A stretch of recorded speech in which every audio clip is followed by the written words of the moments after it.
am recording this on Gaudete Sunday, the third Sunday of Advent, and we're entering into the third week. But because of a weird kind of twist of the calendar this year, this is actually entering into the last full week before we hit Christmas, because Christmas is literally a week away. Next Sunday, we're celebrating both the fourth Sunday of Advent and Christmas Eve. So I think it's even more important for us to consider, and that's why I wanted to jump on, about how we can be filled with joy. How is it that we can, excuse me, be able to really celebrate when Christmas comes? Because face it, not everybody wants to. Not everybody's feeling it. A lot of us are struggling with different things that would hopefully you guys got all that without any interruption and told me that I wasn't connected. So we're back. But the biggest thing is that many times we're looking at the wrong things or even people to fill us with what we feel are feelings of joy. But the fact is that it's only God who can do that. It's only God who's able to truly fill us with joy.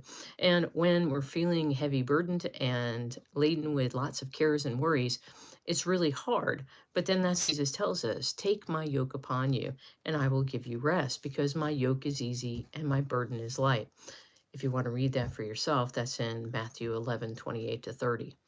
But the fact is that we all want that rest, but it's not about relaxation.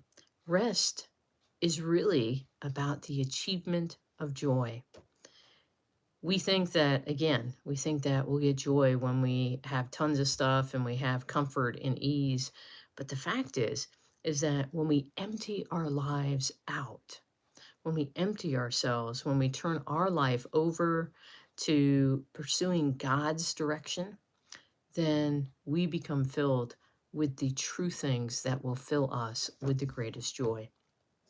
One of the biggest things that we can seek to then be filled with, which are those things that will prepare us to be able to celebrate Christmas next week, are attitudes of mind.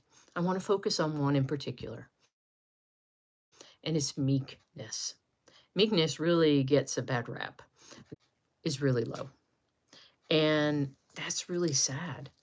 But meekness helps us be able to master ourselves so that we can be Christ's presence in the world, so that we can be more like Him. Meekness is what will help you be able to be really strong. It's what's going to prevent you from answering back too quickly or too snarkily, or to not share wounding words with people, or different ways of being able to wait for the right moment to be able to say something, and to provide encouragement. Meekness is totally against any kind of violence, and this is not violence, just physical violence, but it's also violence to the heart, to the mind, to the soul, that we can cause one another. And when we are irritable, when we are impatient, when we're in a bad temper, even expressing hatred, this is actually a sign of our pride. This is a sign that we are more concerned about ourselves and love ourselves more than we love others. And what were the first two commandments? The great two commandments are that Jesus gave us: love God with all your heart, soul, and mind, and love your neighbor as yourself. So when we are focused upon God, when we're focused upon our neighbor, then we find joy. Mother Teresa of Calcutta actually had this acronym for joy, Joy, and it's, the order that you should put it is J, Jesus, O, others, and Y, yourself. And when we do that, when we have that order, then we experience true and lasting joy. So how is it that we are going to do this? How can we really be filled with meekness? Again, focus on the fact that it's an attitude of the mind. And then it's about a resolve to practice denying of yourself, emptying out yourself, so that then you can be filled with all of what God desires to give you. When we possess ourselves, then we will possess God. And when we do that, then we're going to be able to be inclined towards prayer. It's not going to be so difficult for us. We're going to be able to be aware of God's presence around us more frequently, if not 24/7, which is what to pray unceasingly is all about. We'll be able to possess others around us because of our kindness, and all this kindness and gentleness, especially helps us win friendship and affection. People desire to be around us because we're not impatient, we're not angry, we're not, irritable. And therefore, they desire to be around us. And then, of course, what happens is that then we become that fragrance of Christ. We become those who have that habitual smile.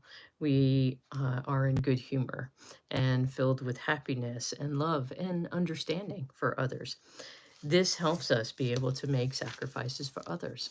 This is how, when we look at Jesus, then he gives us the graces we need to be strengthened in mind and in heart so that we can do these things, so that we can grow in meekness, and so that we can someday inherit the earth. This last week of, leading up to Christmas, I truly invite you to pause and to think about, where am I looking to find my joy? Am I looking outside myself? Am I looking inside myself? Am I looking for things to fill me, or expectations that events or activities or someone else is going to give me the best gift, and this is what's going to bring me joy? When actually what brings us joy is Jesus and others, and then ourselves. In the midst of that, we will be able to become more understanding, kinder, gentler.